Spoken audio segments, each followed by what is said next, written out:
Hello students, स्वागत है आप सभी का आपके अपने यूट्यूब चैनल साई-फाई स्टडी में। फ्रेंड्स, आज की इस वीडियो में हम लोग यूपी बोर्ड हाई स्कूल परीक्षा 2026 का अनसॉल्व्ड पेपर हल करने वाले हैं।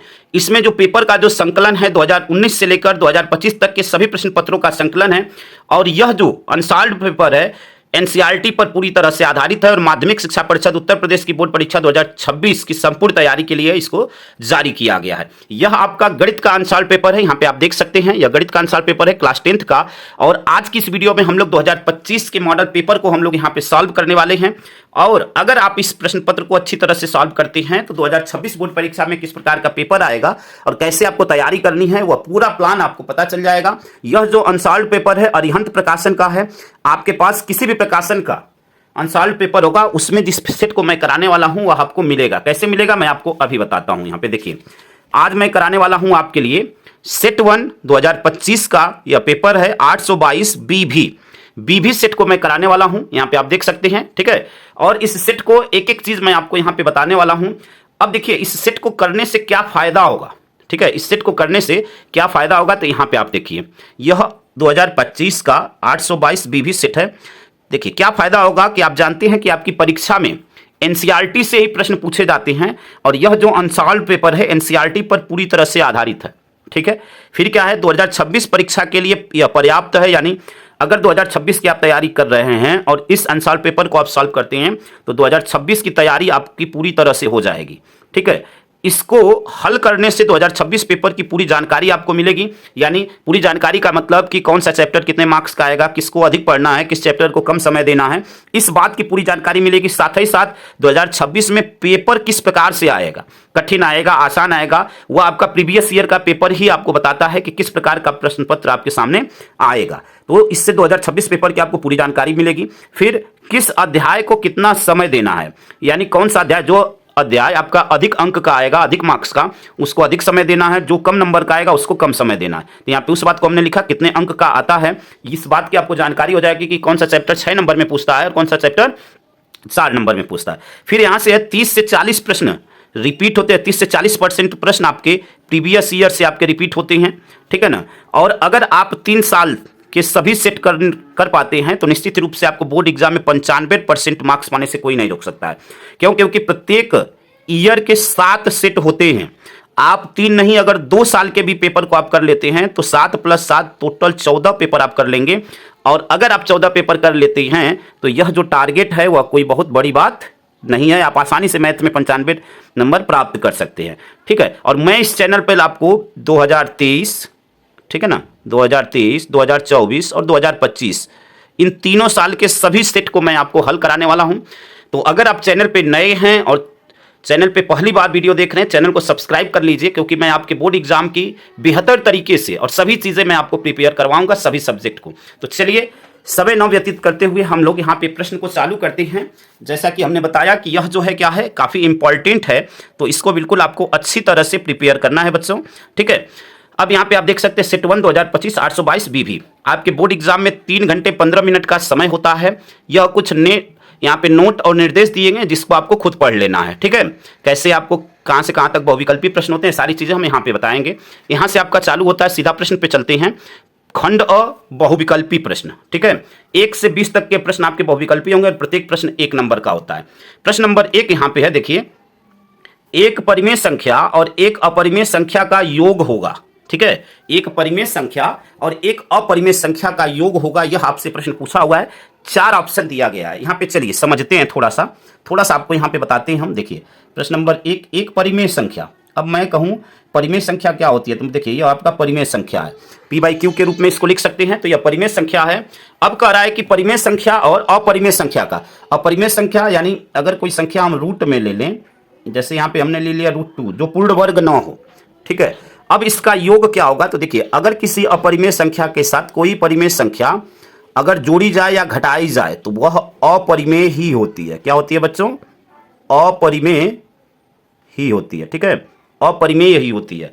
तो यहाँ पे आप देख सकते हैं कौन से ऑप्शन में आपको यह दिख रहा है। तो आप देख सकते हैं कि अपरिमेय आपको ऑप्शन नंबर डी में दिख रहा है, तो यह आपका राइट आंसर हो जाएगा, ठीक है। अगर आपके पास किसी दूसरे प्रकाशन का अगर अनसॉल्व्ड पेपर है तो आपको पेपर कोड से ढूंढना है। सेट आपका इधर उधर हो सकता है, पेपर कोड 822 भी इस पेपर कोड से आपको ढूंढना है तो आपको आसानी से मिल जाएगा, कहीं पे भी कठिनाई नहीं होगी। ठीक है, किसी भी प्रकाशन का आपके पास अनसॉल्व पेपर है तो यह पेपर आपको देखने को मिलेगा। चलिए अगला प्रश्न, प्रश्न नंबर 2।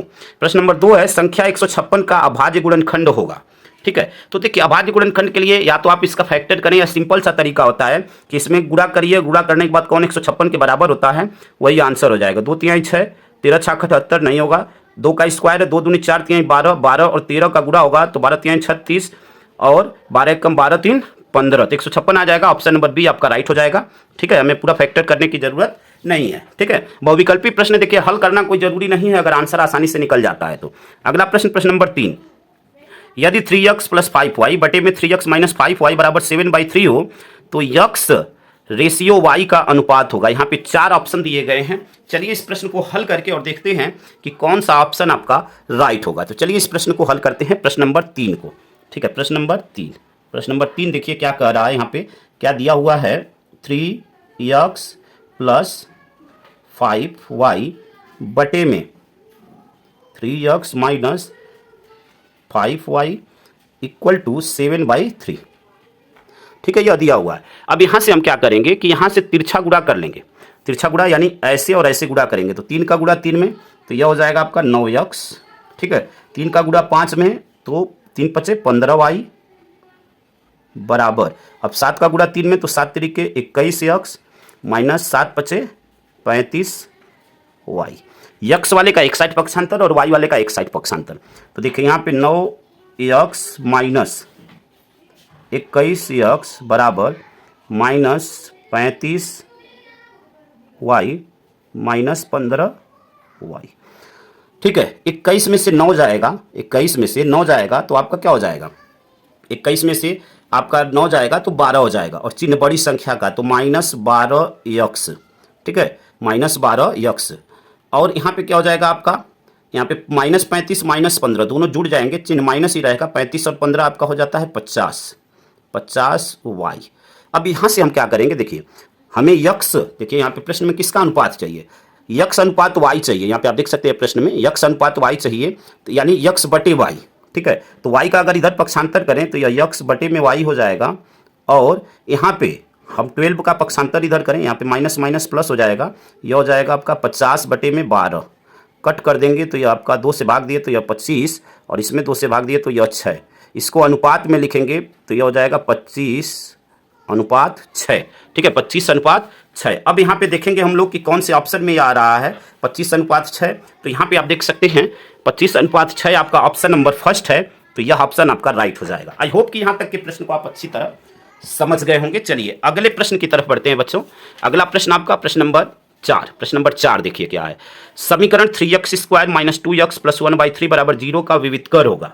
ठीक है, आपसे विविधकर पूछ रहा है। चलिए इस प्रश्न को हल करते हैं। यहाँ पे प्रश्न नंबर 4 को देखिए, एक एक प्रश्न को बिल्कुल आसान भाषा में मैं आपको बताने वाला हूँ, बिल्कुल आपके मन में किसी भी प्रकार का कोई कन्फ्यूजन नहीं रह जाएगा। सबसे पहले समीकरण लिख लेते हैं, जो भी समीकरण आपको दिया गया है। ठीक है, तो यहाँ पे समीकरण देखिए दिया हुआ है 3x² - 2x + 1/3। अब विविधकर ज्ञात करने के लिए हमें ABC का मान चाहिए, तो ABC का मान निकालने के लिए इस समीकरण की हम लोग तुलना करेंगे, x² + bx + c। ठीक है, यहाँ पे बराबर 0 से तुलना करने पर। ठीक है, अब देखिए x² से x² कटा, a के स्थान पे क्या है आप देख रहे हैं, यहाँ पे a के स्थान पे है 3, फिर b के स्थान पे क्या है तो b के स्थान पे -2, c के स्थान पे क्या है तो c के स्थान पे है 1/3।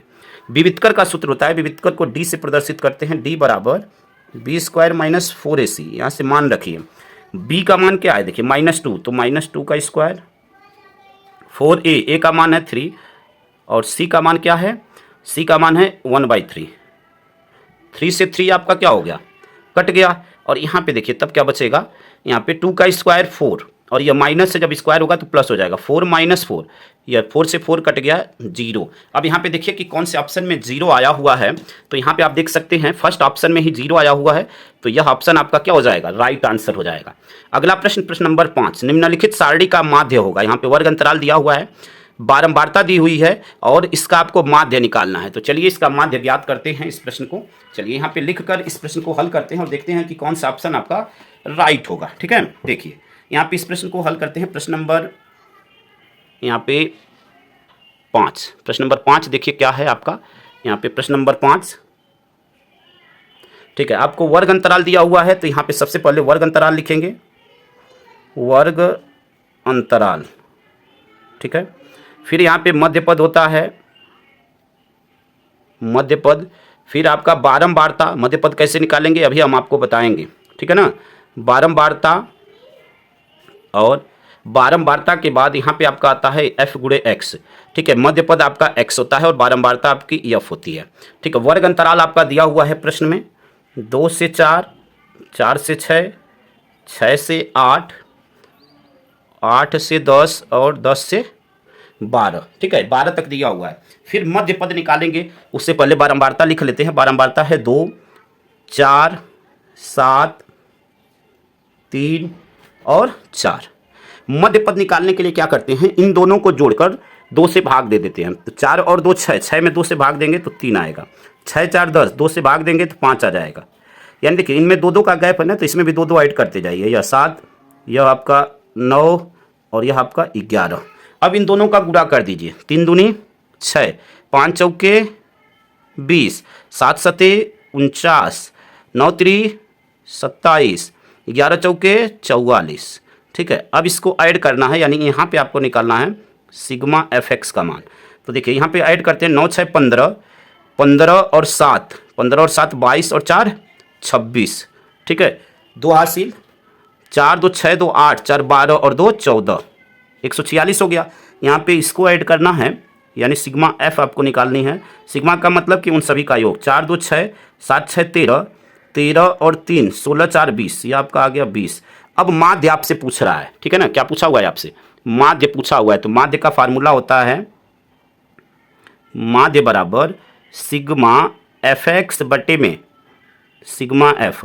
सिग्मा fx का मान आया 146 बटे में सिग्मा f का मान 20। ठीक है, यहाँ पे अब इसको आप सॉल्व करेंगे तो देखिए 20 सते होता है 140, 7 हो गया। ठीक है, 140। अब 146 में से 140 गया, 6 आएगा, दशमलव लगाएंगे। ठीक है ना, 0 बढ़ाएंगे, 60 20 तिहाई 60, यानी 7.3। अब यहाँ पे ऑप्शन में देखते हैं कि किस ऑप्शन में 7.3 आया हुआ है। तो यहाँ पे आप देख सकते हैं कि ऑप्शन नंबर डी में आपका 7.3 आया हुआ है। तो यह ऑप्शन आपका क्या हो जाएगा बच्चों, राइट हो जाएगा। अगला प्रश्न आपका प्रश्न नंबर 6। प्रश्न नंबर 6 क्या है, चलिए इस प्रश्न को देखते हैं। प्रश्न नंबर 6 है, त्रिभुज ABC में DE समांतर BC इस प्रकार है कि AD बराबर 1.5 सेंटीमीटर, DB बराबर 3 सेंटीमीटर और AE बराबर 2 सेंटीमीटर AC की माप होगी। यहाँ पे 4 ऑप्शन दिए गए। देखिए यह जो प्रश्न है आपका थेल्स प्रमेय पर आधारित है। ठीक है, और यहाँ पे आपको AC का मान पूछ रहा है। किसका मान पूछ रहा है, AC का मान। तो सबसे पहले हम लोग जब यह दोनों DE और BC समांतर हैं तो थेल्स प्रमेय का प्रयोग करेंगे। AD बटे में DB बराबर AE बटे में EC, इसका प्रयोग करके सबसे पहले EC का मान निकालेंगे और फिर AC के मान के लिए इन दोनों को ऐड कर देंगे। ठीक है, तो चलिए इस प्रश्न को हल करते हैं और देखिए कैसे हल करेंगे, एक एक स्टेप को ध्यानपूर्वक समझिएगा। ठीक है, यहाँ पे चलिए एक नए पेज को ले लेते हैं और उसके बाद इसको सॉल्व करते हैं। तो देखिए छठे प्रश्न को हल करने के लिए यहाँ पे 6 नंबर डाल देते हैं और इस प्रश्न को हल करते हैं। देखिए क्या करेंगे, यहाँ पे ये आपका रेशियो दिया गया है तो लिखेंगे AD बटे में DB बराबर AE बटे में EC। ठीक है, AD बटे में, देखिए यहाँ पे रेशियो क्या दिया हुआ है, AD बटे में DB। ठीक है, AD बटे में DB बराबर AE बटे में EC, AE बटे में EC। ठीक है, यहाँ पे देखिए जब यह दोनों एक दूसरे के समांतर होंगे तो इसके संगत भुजाओं का अनुपात आपस में बराबर होगा, अर्थात AD बटे में DB बराबर AE बटे में EC। यहाँ से EC का मान ज्ञात करेंगे सबसे पहले। तो AD का मान आप चित्र में देख रहे हैं 1.5 दिया हुआ है, तो यहाँ पे रखेंगे 1.5। ठीक है, DB का मान आपका 3 दिया हुआ है, तो यहाँ पे रखेंगे 3। AE का मान 2 दिया हुआ है, तो यहाँ पे रखेंगे 2 और यहाँ से निकालेंगे EC का मान। किसका मान निकालेंगे, EC का। EC के मान के लिए तिरछा गुणा कर देंगे तो 1.5 EC बराबर 3 का 2 में गुणा। ठीक है, या आप ऐसे ही लिख सकते हैं 3 गुणे 2। हमें EC का मान चाहिए तो EC बराबर क्या हो जाएगा, 3 गुणे 2 और बटे में 1.5। ठीक है, यह दशमलव हटाने के लिए हम ऊपर नीचे 10 से गुणा करेंगे, तो 10 से गुणा करेंगे तो देखिए यह क्या हो जाएगा आपका 20 हो जाएगा और यह दशमलव हट जाएगा। तो 5 तिहाई 15 और 5 चौके 20 और 3 से 3 कट गया। तो यह EC का मान आपका क्या आ गया, EC का मान आ गया 4। अब आपको निकालना किसका मान है, यहाँ पे देखिए किसका मान निकालना है, AC का मान निकालना है। तो AC बराबर क्या हो जाएगा, यहाँ से आप देखिए ए सी बराबर, यहाँ पे देखिए ए सी बराबर ए ई और प्लस ई सी, ठीक है। देखिए ए सी बराबर यहाँ से ए ई प्लस ई सी, इन दोनों को ऐड कर देंगे तो ए ई का मान आपका चित्र में दिया हुआ है 2 और ई सी का मान यहाँ पे आ गया 4। इन दोनों को ऐड कर देंगे, सेंटीमीटर में होगा, इन दोनों को ऐड करेंगे तो 6 सेंटीमीटर, ठीक है, 6 सेंटीमीटर। अब यहाँ पे देखिए ऑप्शन में आया हुआ है, कौन से ऑप्शन में, तो यहाँ पे देखिए 6.0 का मतलब 6 ही होता है, ठीक है ना। तो यह ऑप्शन आपका राइट हो जाएगा, ऑप्शन नंबर फर्स्ट आपका राइट हो जाएगा। अगला प्रश्न, प्रश्न नंबर 7। प्रश्न नंबर 7 देखिए क्या कह रहा है यहाँ पे, बिंदुओं 2, -3 और 4, 1 के बीच की दूरी होगी। 4 ऑप्शन दिया गया है। अब यहाँ पे हल करके देखते हैं कि कौन सा ऑप्शन आपका राइट होगा, ठीक है। तो चलिए इस प्रश्न को हल करते हैं और देखते हैं कि इसका कौन सा ऑप्शन आपका राइट होगा। प्रश्न नंबर 7, प्रश्न नंबर 7 यहाँ पे चलिए देखते हैं हल करके, ठीक है। यहाँ पे प्रश्न नंबर 7 है और यहाँ पे 2 बिंदुओं के बीच की दूरी निकालना है और आपको बिंदु दिए गए हैं। कौन कौन से बिंदु हैं? एक बिंदु है 2, 3, ठीक है, और दूसरा है आपका 4, 1। 2 बिंदुओं के बीच की दूरी के लिए देखिए बच्चों क्या करते हैं, यहाँ पे यह आपका x1 का मान होता है, यह आपका y1 का मान होता है, वैसे ही यह आपका x2 और यह आपका y2, ठीक है, यह होता है। अब 2 बिंदुओं के बीच की दूरी के लिए सूत्र होता है, d से प्रदर्शित कर देते हैं तो दूरी को, तो यह आपका सूत्र होता है रूट में x2 - x1 का whole square plus y2 - y1 का होल स्क्वायर, यह आपका सूत्र होता है, ठीक है। अब यहाँ पे मान रखेंगे हम लोग और इसको सॉल्व कर लेंगे। तो x2 का मान क्या है 4, तो 4 - x1 का मान 2, इसका होल स्क्वायर प्लस y2 का मान 1 और y1 का मान 3, तो इसका होल स्क्वायर, ठीक है। अब इसको और सरल करते हैं तो 4 में से 2 जाएगा तो 2 होगा, यानी 2 का स्क्वायर, और यहाँ पे 1 में से 3 जाएगा तो -2 हो जाएगा, 3 में से 1 गया 2 और चिन्ह बड़ी संख्या का, तो -2 का स्क्वायर। और सरल करेंगे तो यह क्या हो जाएगा आपका 2 का स्क्वायर 4, और यहाँ पे भी 2 का स्क्वायर 4, और यह प्लस में हो जाएगा स्क्वायर की वजह से, ठीक है, 8 हो जाएगा, यानी रूट में 8। और रूट में 8 का मतलब कि इसका अगर हम ऐसे लिख सकते हैं इसको 4 × 2, तो 4 का वर्गमूल करेंगे तो यह रूट के बाहर 2 हो जाएगा और रूट में 2, और यहाँ पे मात्रक, यानी 2√2 मात्रक, यह आपका राइट आंसर होगा। ऑप्शन में देख लेते हैं, ऑप्शन नंबर बी आप देख रहे हैं 2√2 आया हुआ है, तो यह आपका राइट आंसर हो जाएगा। चलिए अगले प्रश्न की तरफ बढ़ते हैं स्टूडेंट्स। अगला प्रश्न, प्रश्न नंबर 8। प्रश्न नंबर 8 देखिए क्या कह रहा है, यदि द्विघात समीकरण 3x² - 12x + m = 0 के मूल्य बराबर हैं तो m का मान होगा। यहाँ पे 4 ऑप्शन दिए गए हैं। चलिए अब यहाँ पे सॉल्व करते हैं और देखते हैं कि कौन सा ऑप्शन आपका राइट होगा। तो प्रश्न नंबर 8, चलिए प्रश्न नंबर 8 के लिए यहाँ पे हल करके और चेक करते हैं कि कौन सा ऑप्शन आपका राइट होगा, ठीक है, प्रश्न नंबर 8 के लिए। तो यहाँ पे देखिए प्रश्न नंबर 8 के लिए आपका समीकरण दिया गया है 3x² - 12x + m, ठीक है, क्या दिया गया है 3x² - 12x + m, यह आपका समीकरण दिया गया है और इसके मूल्य बराबर हैं। तो देखिए यहाँ से पहले आपको कंपेयर करके ax² + bx + c बराबर 0, यहाँ भी 0 दिया हुआ है, इससे कंपेयर करके ए बी सी का मान ज्ञात करना है। तो ए के स्थान पे देखिए क्या है, इसमें 3 है, बी के स्थान पे क्या है तो देख रहे हैं आप -12 है, सी के स्थान पे क्या है तो m है। जब मूल्य बराबर होते हैं यानी आपका b² - 4ac का मान 0 होता है, ठीक है। यहाँ से सभी मानों को रख दीजिए, b का मान है -12, तो -12 का स्क्वायर -4, a का मान 3 और c का मान m। इसको हल कर लेना है तो 12 का स्क्वायर 144, ठीक है, स्क्वायर होगा तो यह माइनस प्लस में बदल जाएगा, 4 तिहाई 12m बराबर 0, पक्षांतर कर दीजिए, -12m बराबर -144, माइनस प्लस m बराबर क्या हो जाएगा, इस 12 को जब इधर भेजेंगे तो कट जाएगा तो 12 आएगा, तो m बराबर 12, यह आपका राइट आंसर होगा। यहाँ पे देखते हैं कि कौन से ऑप्शन में है, तो ऑप्शन नंबर सी में आप देख रहे हैं कि 12 आया हुआ है, तो यह आपका राइट आंसर हो जाएगा। अगला प्रश्न, प्रश्न नंबर 9।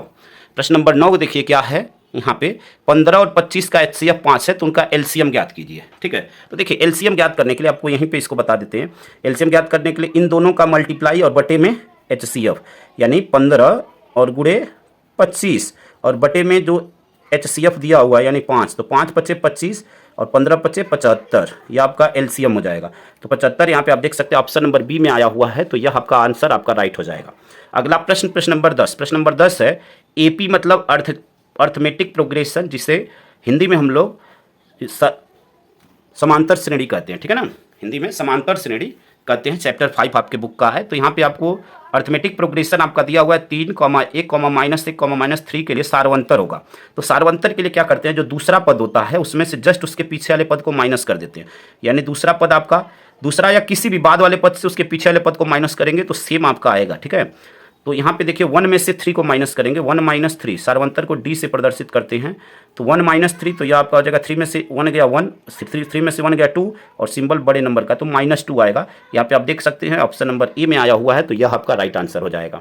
आई होप कि यहाँ तक के प्रश्न को आप अच्छी तरह समझ गए होंगे। अगले प्रश्न की तरफ बढ़ते हैं। अगला प्रश्न, प्रश्न नंबर 11, निम्नलिखित सारणी का माध्यक वर्ग होगा। यहाँ पे वर्ग अंतराल बारंबारता दिया गया है और माध्यक वर्ग आपसे पूछा हुआ है। तो चलिए इस प्रश्न को हल करते हैं बच्चों और देखते हैं कि कौन सा ऑप्शन इसका राइट आंसर होगा प्रश्न नंबर 11 के लिए, ठीक है। तो यहाँ पे 11 नंबर के प्रश्न को देखते हैं।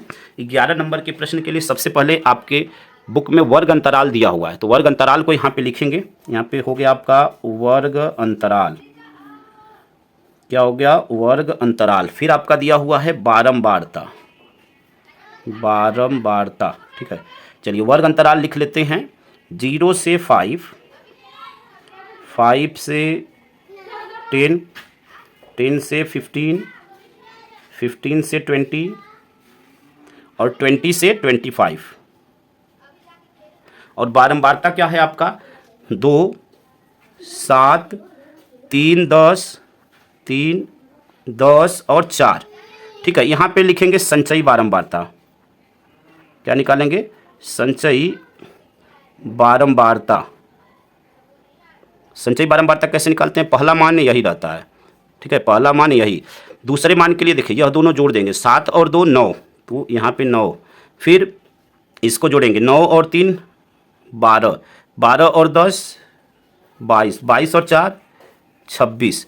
अब यहाँ पे इसको ऐड करेंगे, ठीक है ना, इसको ऐड करेंगे तो देखिए 7 2 9 3 12 10 22 4 26, यानी यह आपका यन का मान होता है। क्या होता है, यन का मान 26, यानी जो लास्ट पद होता है इसका उसके बराबर आएगा। तो यन का मान 26, यहाँ से n/2 निकालेंगे। क्या निकालेंगे बच्चों, n/2, यानी n का मान 26, तो 26/2 बराबर 13, कट कर देंगे तो 13 आएगा।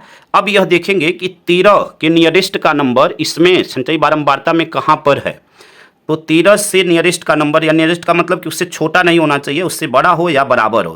तो उससे बड़ा आपका 22 दिख रहा है, ठीक है ना, उससे बड़ा आपका क्या दिख रहा है, 22 दिख रहा है। अब यहाँ पे देखेंगे कि 22 के लाइन में कौन सा वर्ग अंतराल आ रहा है।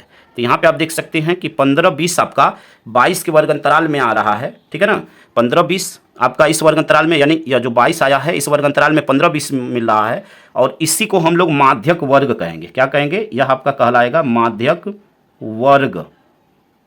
क्या कहलाएगा, माध्यक वर्ग। अब इसमें देखते हैं कि इसका कौन सा ऑप्शन आपका राइट होगा। तो यहाँ पे आप देख सकते हैं ऑप्शन नंबर डी आपका राइट हो जाएगा इस प्रश्न के लिए, 15 से 20। आई होप कि यहाँ तक के प्रश्न को आप अच्छी तरह समझ गए होंगे। चलिए अगले प्रश्न की तरफ बढ़ते हैं। अगला प्रश्न, प्रश्न नंबर 12, यदि tan a बराबर 1 तो 2 sin a cos a का मान होगा। यहाँ पे 4 ऑप्शन दिए गए हैं। चलिए इस प्रश्न को हल करते हैं और देखते हैं कि कौन सा ऑप्शन आपका राइट होगा, ठीक है। चलिए इस प्रश्न को हल कर लेते हैं। यहाँ पे देखिए, यहाँ पे इस प्रश्न को हल करते हैं और देखते हैं कि इसका कौन सा ऑप्शन आपका राइट होगा, ठीक है। चलिए प्रश्न नंबर 12, यहाँ पे प्रश्न नंबर 12 डालते हैं और इस प्रश्न को हल करते हैं, ठीक है। प्रश्न नंबर 12 के लिए देखिए जो चीज़ें दी गई हैं, सबसे पहले tan a बराबर 1 दिया हुआ है, tan a बराबर 1, tan a बराबर 1। अब यहाँ पे अगर हम एक समकोण त्रिभुज बना लें, देखिए एक समकोण त्रिभुज और tan, देखिए यह आपको बहुत इंपॉर्टेंट है अगर आप त्रिकोणमिति पढ़ रहे हैं तो। लाल बटे कक्का यह बहुत महत्वपूर्ण है। पहला लंब बटे कर्ण साइन बताता है, आधार बटे कर्ण कॉस बताता है, लंब बटे आधार tan बताता है। तो इसमें देखिए tan a 1/1 भी इसको लिख सकते हैं। तो लंब का मान भी 1 है और आधार का मान भी 1 है। पाइथागोरस प्रमेय से अगर कर्ण निकालें तो 1 + 1 रूट में यह होगा तो √2 हो जाएगा, यानी कर्ण का मान √2 हो जाएगा, ठीक है, √2 कर्ण का मान। अब यहाँ पे देखिए प्रश्न में आपसे क्या पूछा हुआ है, प्रश्न में पूछा हुआ है कि 2 sin a cos a का मान। तो सबसे पहले हम sin a और cos a निकाल लें, ठीक है। तो देखिए यहाँ पे sin a क्या होगा, लंब बटे कर्ण, तो लंब यह है और कर्ण यह है, तो 1/√2, ठीक है, sin a हो गया, ठीक है। cos a क्या हो जाएगा, cos a होगा आधार बटे कर्ण, आधार 1 और कर्ण आपका √2, ठीक है। और आपसे पूछा हुआ है कि 2 साइन ए और कॉस ए का मान बताइए।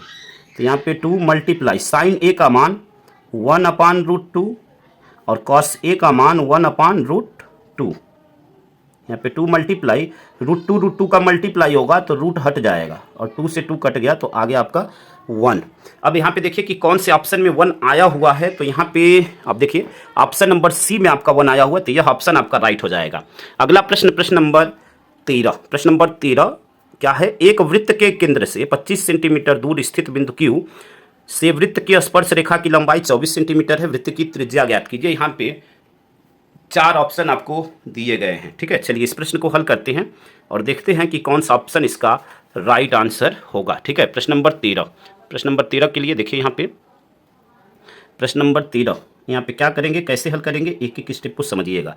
देखिए प्रश्न में क्या बोला हुआ है, एक वृत्त के केंद्र से 25 सेंटीमीटर दूर स्थित बिंदु Q से वृत्त की स्पर्श रेखा की लंबाई 24 सेंटीमीटर है। देखिए क्या, पहले यहाँ पे एक वृत्त बना लेते हैं ताकि आपको बेहतर तरीके से समझ में आए। यह आपका वृत्त है, बोला हुआ वृत्त के केंद्र से, यह वृत्त का केंद्र है, वृत्त के केंद्र से 25 सेंटीमीटर दूर स्थित बिंदु Q। यहाँ पे कोई स्थित बिंदु है Q और यहाँ से इसकी दूरी है, यहाँ से इसकी दूरी है 25, ठीक है। यह आपका 25 सेंटीमीटर है, ठीक है। फिर कह रहा है कि 25 सेंटीमीटर दूर स्थित बिंदु Q से वृत्त के स्पर्श रेखा की लंबाई 24 सेंटीमीटर है। अब अगर इधर यहाँ पे वृत्त की स्पर्श रेखा है तो यहाँ से इसकी लंबाई 24 सेंटीमीटर यह दिया हुआ है, ठीक है। और यह आपका क्या हो गया, यह आपका स्पर्श रेखा हो गई और यह जो त्रिज्या होती है स्पर्श रेखा पर लंब होती है। तो लंब के सामने की, यानी जो लंब होता है 90 अंश के सामने की जो भुजा होती है वो आपकी कर्ड होती है। यानी अगर इसका नाम हम O रख दें या इसका नाम P रख दें तो POQ, तो OQ जो है आपका यह कर्ड हो गया, ठीक है। OQ क्या हो गया, कर्ड हो गया। और यह आपका, आपको इसी का मान पूछ रहा है, OP का मान पूछ रहा है, तो OP बराबर क्या हो जाएगा, OP बराबर हो जाएगा रूट में कर्ड का वर्ग माइनस इस भुजा का वर्ग, ठीक है। आपका लंब तो आपका यह हो जाएगा, फिर आधार इसको मान लीजिए, ठीक है।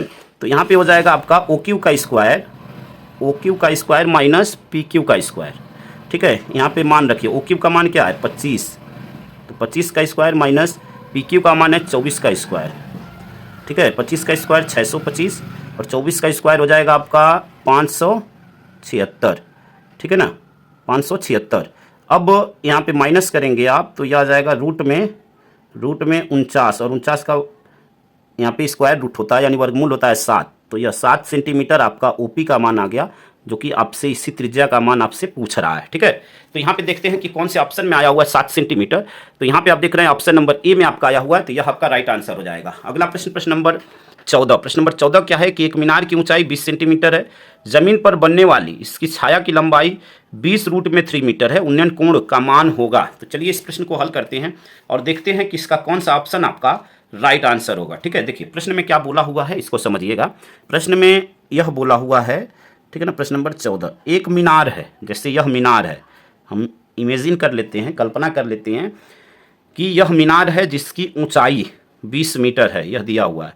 अब जब यह मीनार है तो नॉर्मल सी बात है कि यहाँ पे इसकी छाया पड़ेगी, ठीक है ना, छाया की कुछ ना कुछ लंबाई होगी यह, तो छाया की जो लंबाई है वह है 20 और √3, ठीक है। इसको मिला दिए तो इस कोण का मान आपसे पूछ रहा है। इस कोण को अगर हम थीटा मान लें तो थीटा का मान पूछ रहा है। अब लाल बटे कक्का से देखिए, यह आपका लंब हो गया, यह आधार हो गया, ठीक है। तो लंब बटे आधार आपका tan थीटा बताता है, तो यहाँ पे tan थीटा बराबर लंब बटे आधार, लंब आपका है 20 और आधार है आपका 20 और √3, 20 से 20 कट गया तो 1/√3, ठीक है। tan थीटा बराबर 1/√3 किसका मान होता है, तो आप कहेंगे कि tan 30 अंश का मान होता है, ठीक है। अब यहाँ पे tan से tan कैंसिल आउट हो गया, थीटा बराबर क्या हो गया 30 अंश। अब यहाँ पे देखिए कि कौन से ऑप्शन में आपका आया हुआ है, वो ऑप्शन आपका राइट हो जाएगा। तो यहाँ पे आप देख रहे हैं कि फर्स्ट ऑप्शन में 30 अंश आया हुआ है, तो यह ऑप्शन आपका क्या हो जाएगा, राइट आंसर हो जाएगा। अगला प्रश्न, प्रश्न नंबर 15, 14 सेंटीमीटर त्रिज्या के एक वृत्त का एक चाप उसके केंद्र पर 30 अंश का कोण अंतरित करता है, संगत त्रिज्यखंड का क्षेत्रफल होगा। यहाँ पे 4 ऑप्शन दिए गए हैं। इस प्रश्न को हल करके और देखते हैं कि कौन सा ऑप्शन इसका राइट होगा। चलिए प्रश्न को हल करते हैं। देखिए प्रश्न नंबर 15, प्रश्न नंबर 15 देखिए क्या कह रहा है, इस प्रश्न को हल करते हैं, ठीक है। प्रश्न नंबर 15, प्रश्न नंबर 15 में सबसे पहले आपको त्रिज्या दिया हुआ है, तो यहाँ पे लिख लेते हैं त्रिज्या त्रिज्या r बराबर 14 सेंटीमीटर, ठीक है ना। फिर आपको थीटा का मान दिया हुआ है, थीटा बराबर 30 अंश, और संगत त्रिज्यखंड का क्षेत्रफल पूछ रहा है। तो देखिए उसका फार्मूला होता है आपका थीटा बटे में 360 और गुणे में पाई r स्क्वायर, यह आपका सूत्र होता है। मान रखिए यहाँ से 30 बटे में 360 और पाई r स्क्वायर, पाई का मान आप जानते हैं 22/7 होता है, r का मान 14 दिया हुआ है, स्क्वायर है तो 2 बार लिख लेते हैं। 7 दूनी 14, 2 हो गया। यहाँ पे देखिए 0 से 0 कट हो गया, इसको कट किए तो यह 12 आ गया। 2 से इसको कट करेंगे तो 2 छके 12, ठीक है ना। अब यहाँ पे 2 तिहाई 6 और 2 सते 14। 7 का गुणा 22 में होगा तो यह हो जाएगा आपका 7 दूनी 14, 7 दूनी 14 1 15, ठीक है ना। तो 154 बटे में 3, और यह क्षेत्रफल है और बाकी सेंटीमीटर में, तो यह सेंटीमीटर स्क्वायर। 154 बटे में 3 सेंटीमीटर स्क्वायर। यहाँ पे देखते हैं कि कौन से ऑप्शन में है, तो यहाँ पे आप देख सकते हैं ऑप्शन नंबर सी में आया हुआ है, तो यह आपका राइट आंसर हो जाएगा। अगला प्रश्न, प्रश्न नंबर 16। प्रश्न नंबर 16 है जोकर टोपी का आकार होता है। 4 ऑप्शन दिए गए। देखिए जो जोकर का जो टोपी होता है वह बर्थडे कैप की तरह होता है, कुछ इस टाइप से उसका आकार होता है, कुछ इस टाइप से, ठीक है। और यह जो आकार होता है वह शंकु का होता है, तो यह ऑप्शन आपका राइट हो जाएगा, ठीक है। यह ऑप्शन आपका क्या हो जाएगा, राइट हो जाएगा। अगला प्रश्न, प्रश्न नंबर 17। प्रश्न नंबर 17 क्या है, कल्पित माध्य विधि और पग विचलन विधि का सरलीकृत रूप है, और प्रत्यक्ष विधि, संयुक्त विधि, सरल विधि। तो इसका जो राइट आंसर हो जाएगा ऑप्शन नंबर बी, प्रत्यक्ष विधि। देखिए अब इसको आप अगर अधिक डिटेल में जानना चाहते हैं तो इस चैप्टर का हमने इंट्रोडक्शन पढ़ाया हुआ है, ठीक है ना। सांख्यिकी का इंट्रोडक्शन दिया हुआ है जहाँ पे सारे पॉइंटों को हम बता चुके हैं, ठीक है। तो अधिक जानकारी के लिए आप उस चैप्टर को देख सकते हैं। आपका पूरा सिलेबस मैथ का हमने कंप्लीट किया हुआ है, ठीक है ना। तो आप किसी भी चैप्टर की वीडियो को देखना चाहते हैं तो चैनल के प्लेलिस्ट को एक बार जरूर विजिट करें, वहाँ पे सारी चीज़ें आपको A to Z चीज़ें मिलेंगी। अगला प्रश्न, प्रश्न नंबर 18। यदि कुछ प्रेक्षणों का माध्य 15 तथा माध्यिका 24 है तो बहुलक होगा, ठीक है ना। आपको बहुलक बताना है। तो चलिए इस प्रश्न को हल करते हैं। इसमें एक छोटा सा फार्मूला होता है जिसको आपको जानना जरूरी है, ठीक है। तो देखिए फार्मूला क्या होता है, पहले यहाँ पे बता देते हैं आपको फार्मूला। प्रश्न नंबर आपका है 18, ठीक है ना। प्रश्न नंबर 18 फार्मूला होता है आपका बहुलक बराबर, और यह बहुत ही इंपॉर्टेंट प्रश्न है, हर साल अक्सर पूछ देता है। बहुलक बराबर 3 गुणे में माध्यिका, ठीक है ना, 3 गुणे में माध्यिका माइनस 2 गुणे में माध्य, यह आपका सूत्र होता है। अब माध्यिका का मान क्या है, 3 गुणे 24 माइनस 2 गुणे, माध्य का मान है 15, 24 में 3 का गुणा होगा तो 72 माइनस 30, माइनस कर देंगे तो बहुलक आ जाएगा आपका 42, ठीक है ना। बहुलक क्या आ जाएगा, 42। अब यहाँ पे देखिए कि कौन से ऑप्शन में आपका 42 आया हुआ है, तो ऑप्शन नंबर सी में, नहीं 42 माफी चाहेंगे, यहाँ पे ऑप्शन नंबर डी में आपका 42 आया हुआ है, तो ऑप्शन नंबर डी आपका राइट हो जाएगा। अगला प्रश्न, प्रश्न नंबर 19। तो अगला प्रश्न आपका प्रश्न नंबर 19 है, जब एक पासे को एक बार फेंका जाता है तो एक सम संख्या प्राप्त होने की प्रायिकता होगी। यहाँ पे 4 ऑप्शन दिए गए हैं। देखिए चलिए इस प्रश्न को आपको समझा देते हैं थोड़ा सा। एक पासे पे आप जानते हैं जो टोटल नंबर की अगर हम बात करें पासे पर, ठीक है ना, प्रश्न नंबर 19 के लिए, तो पासे पर जो टोटल नंबर होते हैं बच्चों, आप जानते हैं कि 1 से 6 तक के, जो लूडो होता है आपका 1 से 6 तक का नंबर होता है। कौन कौन से नंबर होते हैं, 1 2 3 4 5 और 6। सम संख्या कौन सी होगी, 2 4 और 6, यानी 3 सम संख्या होगी। अब यहाँ पे आपसे क्या पूछा हुआ है, प्रायिकता, तो यानी टोटल जो यहाँ पे जो संभावना, आने की संभावना है बटे में कुल संभावना, तो आने की संभावना कितनी है 3, और कुल पॉसिबिलिटी यानी कुल नंबर कितने हैं 6। यहाँ पे कट कर दीजिए, 3 एक कम 3, 3 दूनी 6, यानी 1/2 चांस ऐसे होंगे जो कि सम संख्या आने के होंगे। यहाँ पे 1/2 ऑप्शन नंबर बी में आया हुआ है, तो यह ऑप्शन आपका राइट हो जाएगा। अगला प्रश्न, प्रश्न नंबर 20 क्या है, अच्छी प्रकार से फेंटे गए ताश में 52 पत्तों में से एक पत्ते को यादृच्छा निकालने पर पत्ते के रानी होने की प्रायिकता क्या होगी। यहाँ पे 4 ऑप्शन दिए गए। देखिए ताश में जो 52 पत्ते होते हैं उसमें से 4 पत्ती जो है रानी की होती है। कितनी होती है, 4 पत्ती रानी की होती है, और टोटल पत्ती कितनी है 52, यानी 4/52। इसको सॉल्व कर लेंगे, 4 एक कम 4, और यहाँ पे 4 एक कम 4, 4 3 12, यानी 1/13 यह प्रायिकता हो जाएगी रानी होने की। ऑप्शन नंबर बी में आप देख रहे हैं कि 1/13 आया हुआ है, तो यह ऑप्शन आपका राइट हो जाएगा। आई होप कि यहाँ तक के प्रश्नों को आप अच्छी तरह समझ गए होंगे, और यहाँ पे सभी बहुविकल्पीय प्रश्न आपके खत्म हुए। यहाँ से आपका चालू होता है खंड व वर्णनात्मक प्रश्न, और यहाँ पे पहले आपको 2 नंबर के प्रश्न देखने को मिलेंगे, आप देख सकते हैं यहाँ पे, ठीक है ना, जिसमें आपको टोटल 6 प्रश्न होंगे, ठीक है ना, 2 2 4 और 2 प्रश्न आपको इधर देखने को मिलेंगे। तो यह 6 प्रश्न यानी 12 नंबर के 2 2 नंबर के प्रश्न आएंगे, और फिर आपके 4 नंबर के प्रश्न, 5 खंडों को हल कीजिए, यानी टोटल 6 रहता है, उसमें से 5 को हल करना रहता है। 20 नंबर का यह रहता है आपका, ठीक है। आप देख सकते हैं क से लेकर च तक 6 है, 6 में से किसी 5 को हल करना रहता है। और फिर उसके बाद आपके 6 नंबर के प्रश्न आते हैं, और प्रत्येक 6 नंबर का प्रश्न आपका अथवा में होता है, यानी प्रश्न नंबर 3, 4 और 5 यह आपका जो प्रश्न होता है वह अथवा में होता है, ठीक है। तो अब यहाँ पे जो बचे हुए प्रश्न हैं स्टूडेंट, देखिए जो बचे हुए प्रश्न हैं आप देख सकते हैं। अभी अगर एक ही साथ मैं पूरा कंप्लीट करूंगा तो वीडियो काफ़ी लंबा होगा। तो जो वर्णनात्मक प्रश्न है, यानी अति लघुत्तरी, लघुत्तरी और विस्तृत उत्तरी जो प्रश्न हैं, इन सभी प्रश्नों को हम एक बार, ठीक है ना, एक बार इन सभी प्रश्नों को एक पार्ट में कंप्लीट करेंगे, और एक पार्ट में आपका बहुविकल्पी हमने पूरा कंप्लीट कर दिया। तो आई होप कि आप पूरी बात को समझ गए होंगे। इस वीडियो में इतना ही, और यह जो कॉन्सेप्ट मैं आपको बताया हूँ बिल्कुल यह रियलिटी है। आप बिल्कुल अच्छी तरह तैयारी करिए और अपने एग्जाम में बेहतर परफॉर्म करिए, ठीक है। चैनल पे नए हैं तो चैनल को सब्सक्राइब कर लीजिए, वीडियो को अपने दोस्तों तक शेयर कर दीजिए, अधिक से अधिक मात्रा में शेयर करिए ताकि अन्य विद्यार्थियों तक वीडियो पहुंचे। और इस चैनल पर मैथ का पूरा सिलेबस कंप्लीट है, किसी भी चैप्टर को आप देखना चाहते हैं तो उसका लिंक आपको इस वीडियो के डिस्क्रिप्शन में मिल जाएगा। धन्यवाद। जय हिंद, जय भारत, वंदे मातरम।